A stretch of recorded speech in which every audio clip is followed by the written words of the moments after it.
setuju protes iki. Piye ta? Gerakanku barang digo ki mau. Ora lho. Bang ora ngono Mbak Tatin piye mau gerakne? Ngono. Ngene lho. Oh, Kaya cakil. Jane iki aja akeh. Iya. Lagune warna-warna nganu gerakan anggo kuwi tergantung lagu. Ah, iki mau apa? Tresno?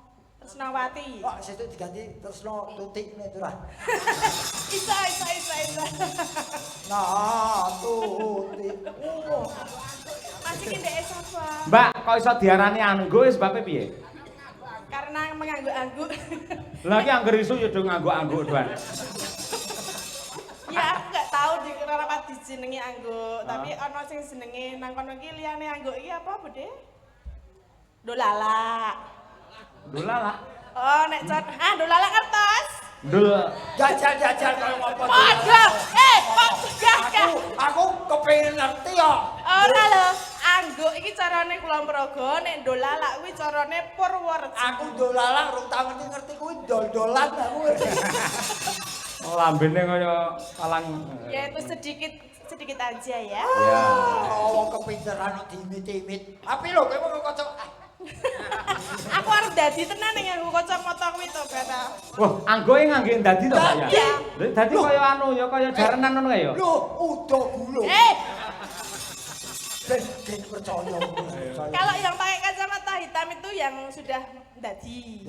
Kalau cuman jogetan biasa beririt-iritan itu belum. Apa? Irit-iritan. Bahasa Indonesia kok irit. Lah apa? Berjejer-jejer. Ah, ya. Ora lho, kuwi lho kok iso dadi kok ngangge kacamata sebabnya apa? Ya carane ngono kuwi ya. Kaya nek jadilan kan pakai kacamata to. Kok malah kuwalik. Lah aku angger wis dadi nu biasanya malah tak cepet kacamatane. Ayo aku gumantung rame wong kok.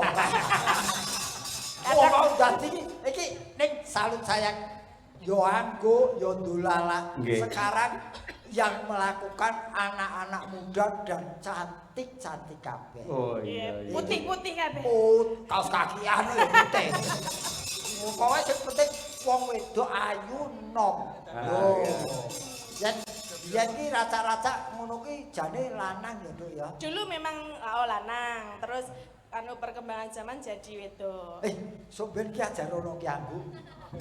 Iki. Wani ngajari anggo kabeh ya, Tin. Iya. Ora apa-apa nularke ilmu ki iki kowe menggok wae ya.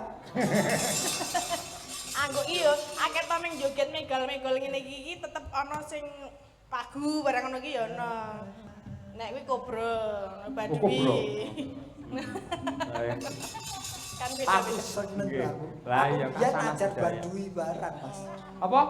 Ajar Badui barang ono tarian. Piye Badui piye? Ya. Aku ra omong, aku biyen saiki wis lali. Kok agar ngomong kok diyo-yo aku pun ngomong hormate ngene kok. Lah ya wong nek kabeh mau pancen nganu. Ya mbok sithik engko saya suwe saya berkembang semakin dadi iki pancen wayang kulit ki sampiran saumpamane. Leres. Apapun bisa masuk di dalam panggung wayang kulit seperti iki mau anggung atau tarian ngremong, terus wayang wong kiprah. kiprah. Nggih. Bener Mas Gareng kaya sampiran. Ning yen sampirane sing disampirne kakean, suwi-suwi ya kawate pedhot ning omahke. Oh, dan sampiran yang sing disampirke iki kok kelaran ya colong wong. Wah iya. Iki Mbak Tatin nanti sing ngersake sesideman. Oh nggih. Nggih, monggo. So kapane to pethukne Mbak Tatin? Kita ning Ponorogo kok. Tanggal 18. 18 besok kita tampilkan Mbak Tatin langsung angguk sampean. Wah ya. Aku nonton. Iya. Jenengan enggak ikut kok? Ora dijak. Ya teko melu lah. Hah? Teko melu. Tanggung jawab kok kowe. Ya ora. Lah iya kowe. Lah lakone malah Gareng kembar telu. Oh, garek kembar loro to? Oh, wis rasa melu. Iya. Oh, ini. Besok malam masih di sini di Ponorogo di Sragi, Pak Bu. Pundi meniku? Sragi adoh mboten saking mriki. Oh.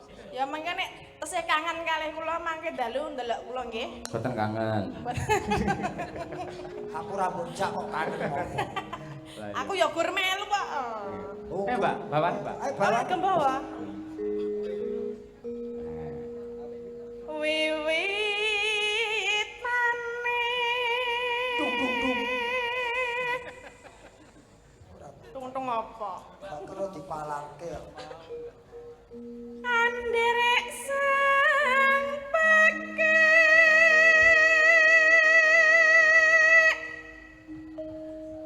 pria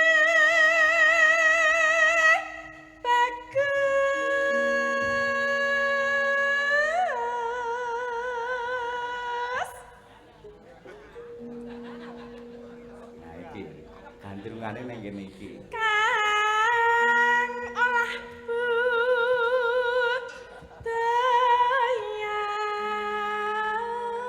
budayan Kang Mas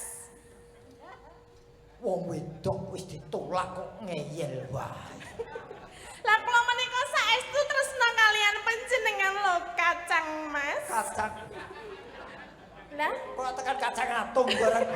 Kakang Mas. Kakang Mas Wong bener kowe tresno yen aku ora iso tresno karo kowe terus aja nekat. lah kining menapa kok mboten tresna kalian kula sebabipun menapa Mboten no, Mbak. kok mbak lho Lah kok sadis men ora ana ketoprak kok sadis. dasare wong lanang kok nampik wong wedok iki dosa Mergo aku pancen ora iso tresnani awakmu, Yai. tresna menika jalaran saking kulino Sopo sing ngomong? kula Bener. Loh.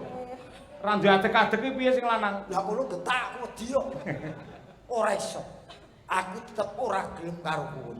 sebabipun napa to kok mboten purun kalian kula kula lemu nggih sampun lemu cantik nggih pun cantik Ibarat ing Wonogong lewang-lewung pasan pikap manuke. manuke sapa Kuwi. Aku penonton kok katut iki ngopo ora? Lha ku arep nganu ora entuk iku takon manuke. aja liyane manuk to aku nek manuk iki kaya piye ngono lho ibaratnya aja manuk Opo? Lho Bu, mesti main awakmu kok ya. Ora, aku tetep ora iso karo kowe. Sawan menyang kota gede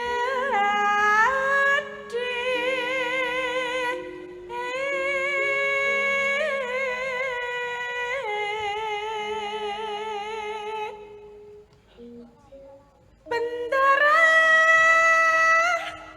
terus kayunyan batang mas Apa? Batang. lah sapa mau kacang kleru batang kleru Kakang. kah Kakang. kah Kakang sing wis dadi batang. Amin. aja iki dienggo pepunden ya Pepudan padha ae, udan kuburan. lah apa leluhur Surya. Surya. Surya sapa wi Geder iki. iki Mas Daryanto Daryanto Surya Kencana.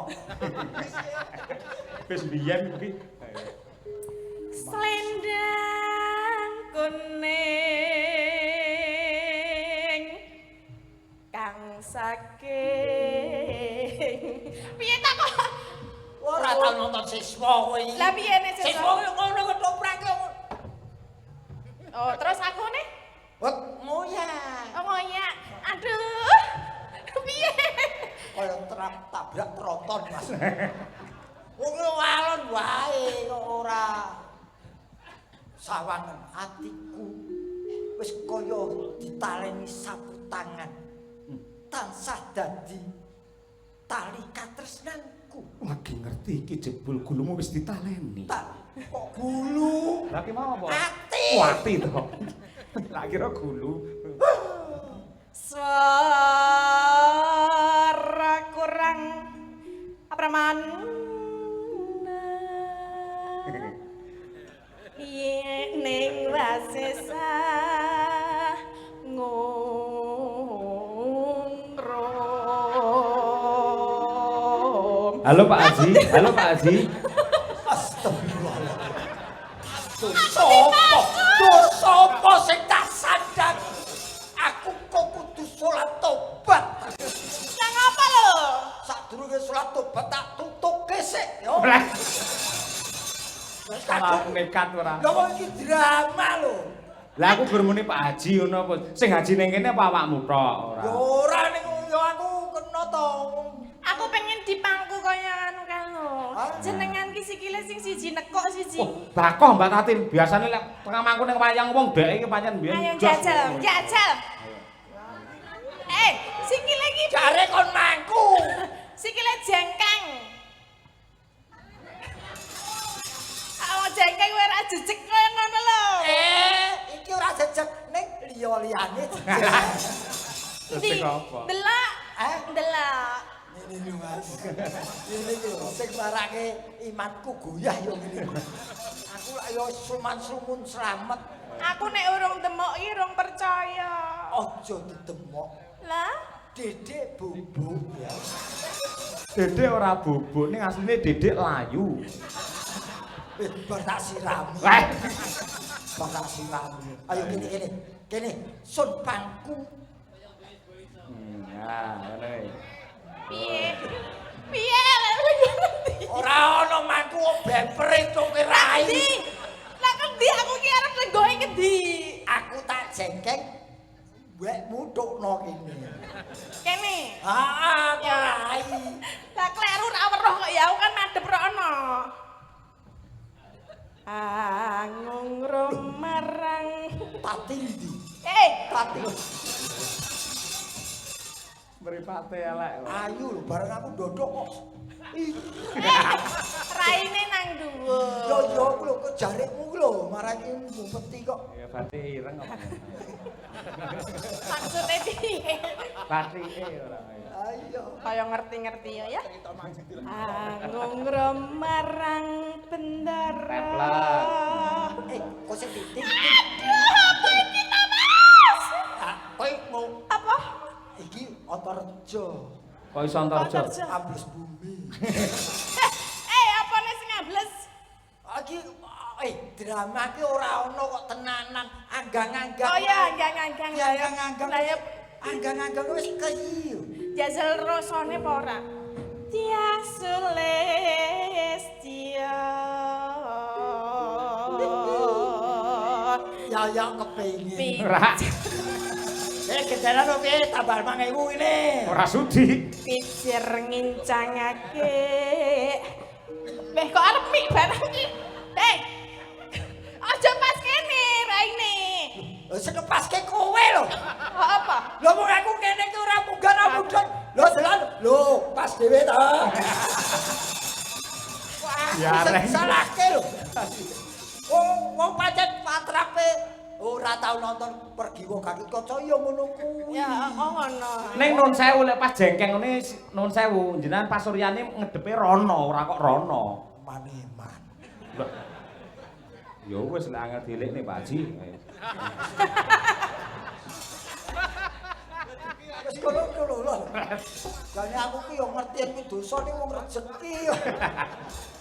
Ora wong ki pendramaan. Pendramaan. Karon sih. Iya. Kene iki. Wong dadi wedok. Arep ngendi to tekan ngendi? Ngrom. Ayo ketenan sing lanang. Ora iso. Kowe dhisik lagi aku.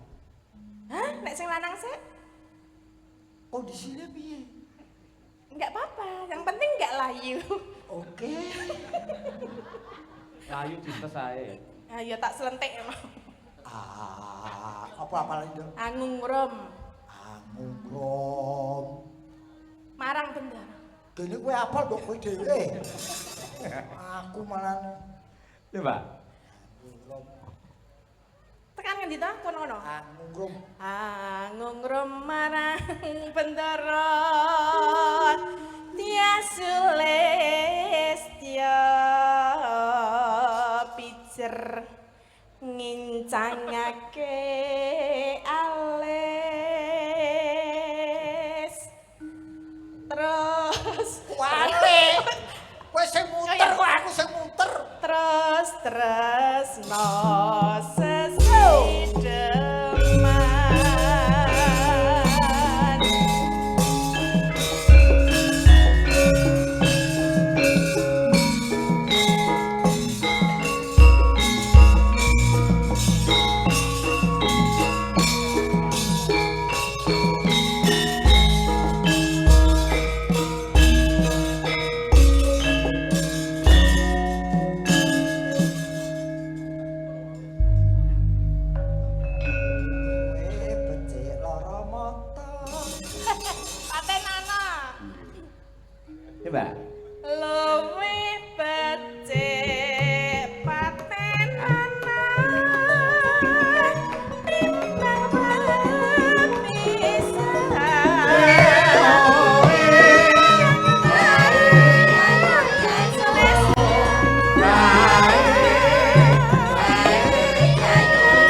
riyen Mbak Tatin menika sisan.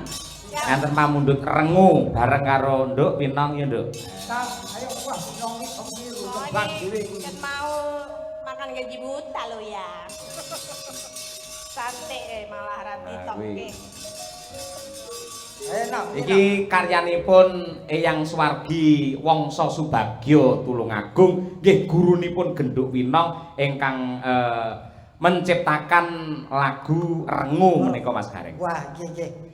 Nganu rengu nggih. Ajeng mawon nggih. Rengu. Ngapa? Ora iki lho. Anu iki sing diarani isen-isening apa tontonan ya kudu ngene iki saiki. Lah nggih. Iki caluru iki pangan sungi rantek.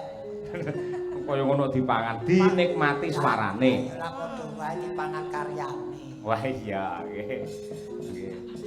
Lajeng nggih mawon, monggo gemene wekdal nggih. Nduk Nang. Sejak ikatan rengu enten apaniku dene sampun dalu. Ayo ki Mas yo.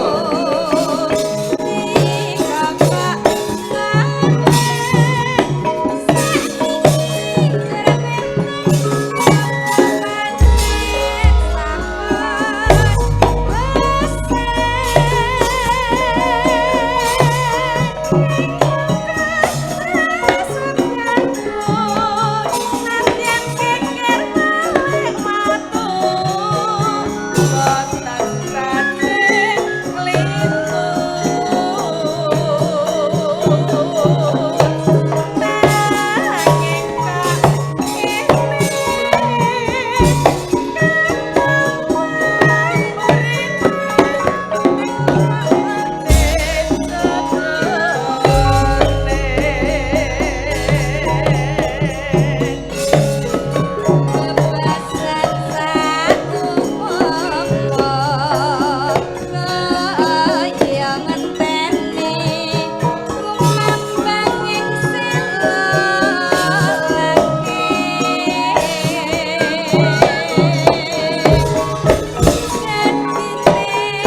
baru Sragen Sugeng Nyimak.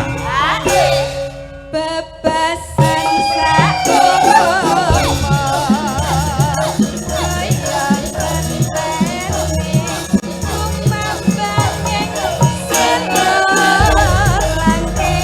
Ince Sapri Sugeng Laras.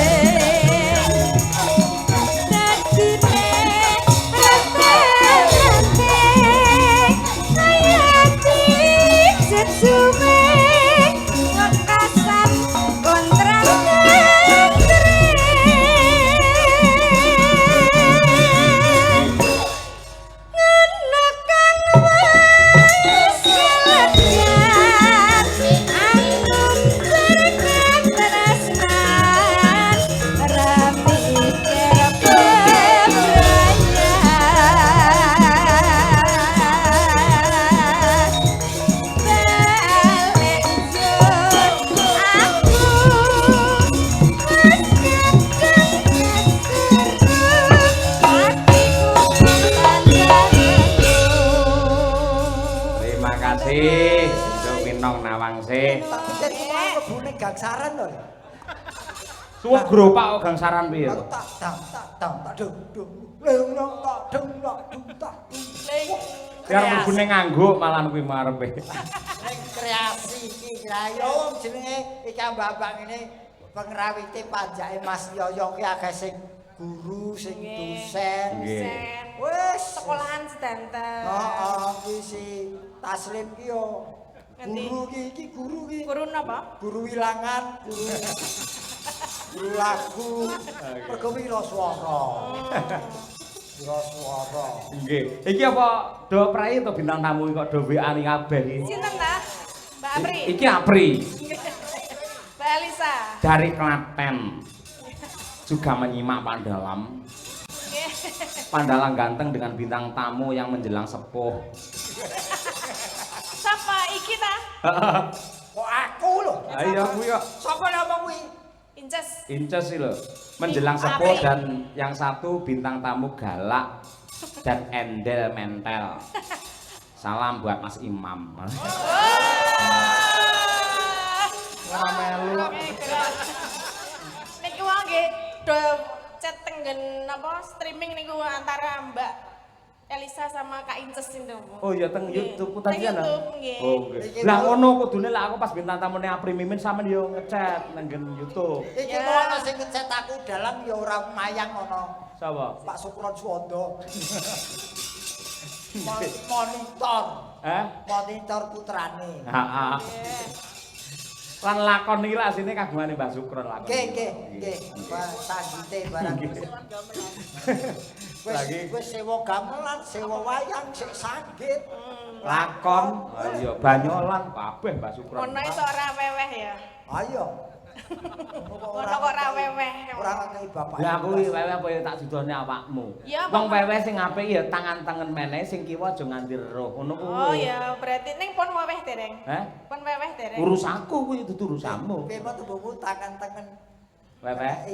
Tangan kiwa aja nganti ngerti. Heeh. Emoh aku kan. Lah ngapa? Kuwi ben esuk tak lakoni kuwi. Piye? Tangan ngekeki sing kiwa ora ngerti ulen. Kuwi iki aja weweh nek. Gilani malah iki. Lho yo ora ngerti ning tetep nawaitune kudu weweh ikhlas. Nggih, sing penting ikhlas. Nggih. Mbak Tatin kalian Mas Gareng, Gandeng Ponorogo niku adalah kota 1000 pondok pesantren. Nggih.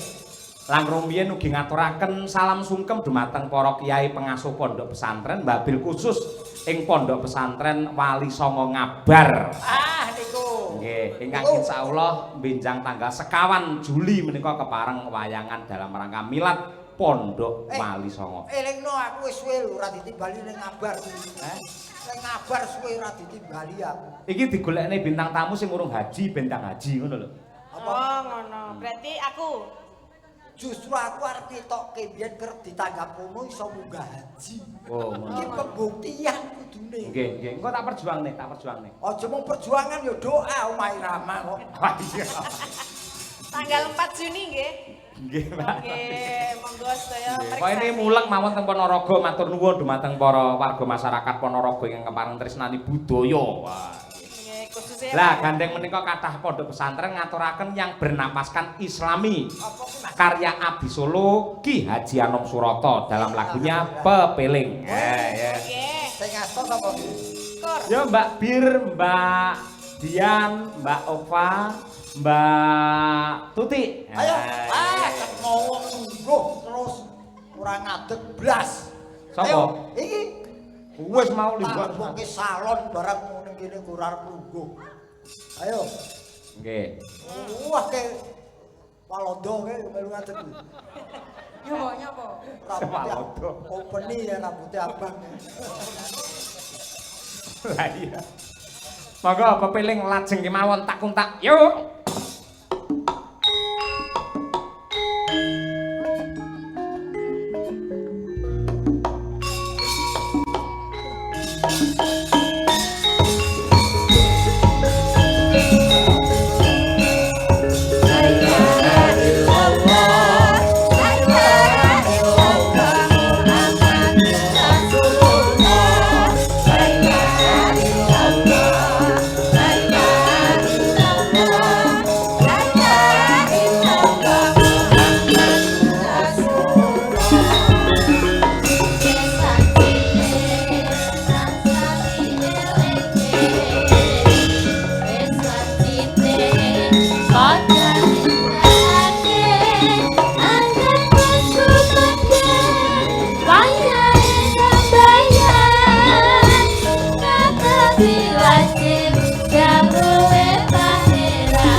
nggih sedaya waranggana madangkara kadang-kadang pengrawit.